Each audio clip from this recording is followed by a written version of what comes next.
Shalom, selamat malam. Kembali malam ini kita akan merenungkan firman Tuhan melalui renungan malam seiman tanggal 19 Oktober 2020 yang ditulis oleh Ibu Kathleen dan Pendeta Jonathan Kuntara dengan judul Kebebasan Sejati.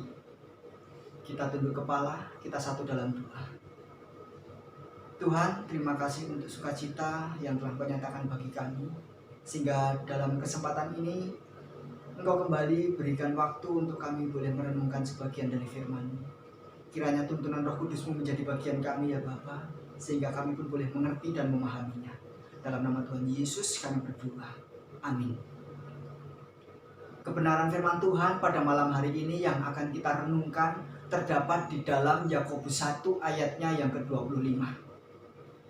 Tetapi barang siapa meneliti hukum yang sempurna, yaitu hukum yang memerdekakan orang, dan ia bertekun di dalamnya, jadi bukan hanya mendengar untuk melupakannya, tetapi untuk sungguh-sungguh melakukannya, ia akan berbahagia oleh perbuatannya. Salah satu tujuan dari hukum yang diberikan Tuhan kepada kita adalah untuk memberikan kebebasan sejati.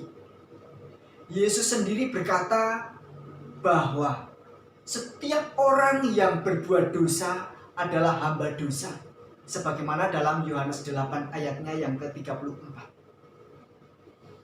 Ketika kita melanggar hukum Tuhan, kita sama sekali tidak memiliki kebebasan.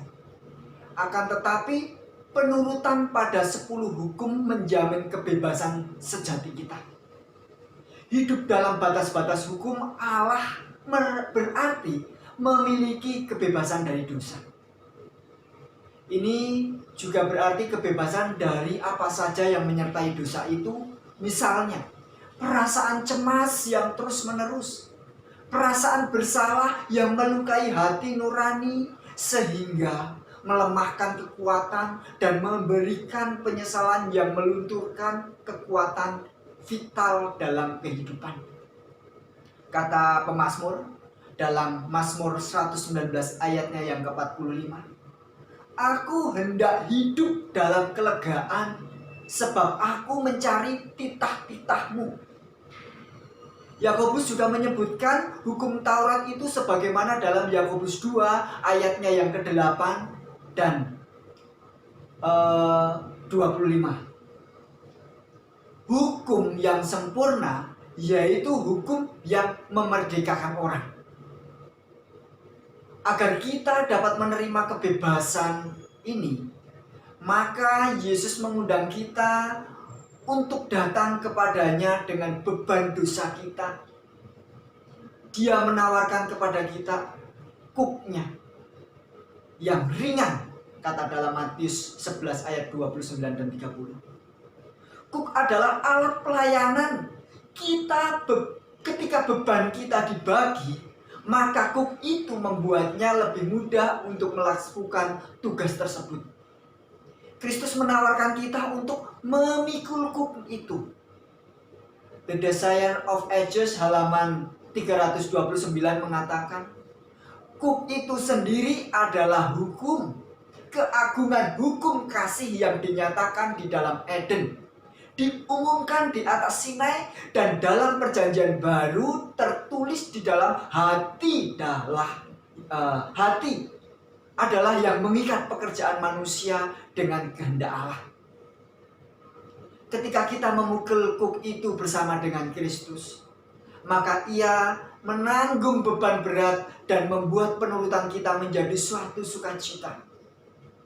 Ia memungkinkan kita untuk berhasil daripada apa yang tidak mungkin dilakukan sebelumnya. Dengan demikian, hukum yang tertulis di hati kita menjadi kesenangan dan sukacita. Kita merasa bebas karena kita ingin melakukan sesuatu dengan perintahnya. Jika hukum disajikan tanpa kuasa Kristus yang menyelamatkan, tidak akan ada perasaan bebas dari dosa. Kasih karunia Allah yang menyelamatkan, yang tidak membatalkan hukum, membawa kuasa untuk membebaskan kita dari dosa. Karena Di dalam 2 Korintus 3 ayat 17, di mana ada roh Allah, di situ ada kemerdekaan. Marilah kita tetap bersekutu dengan Yesus, menyerahkan semua beban kita kepadanya, sehingga penurutan kepada hukum Tuhan menjadi sukacita bagi kita selama-lamanya. Kita tunduk kepala, kita satu dalam doa. Bapa, terima kasih untuk firman yang boleh kami renungkan. Kiranya tuntunanmu hidup di dalam kehidupan kami, sehingga kami boleh semakin hari semakin diubahkan. Di dalam nama Tuhan Yesus ya Bapa, kami berdoa. Amin. Tuhan memberkati.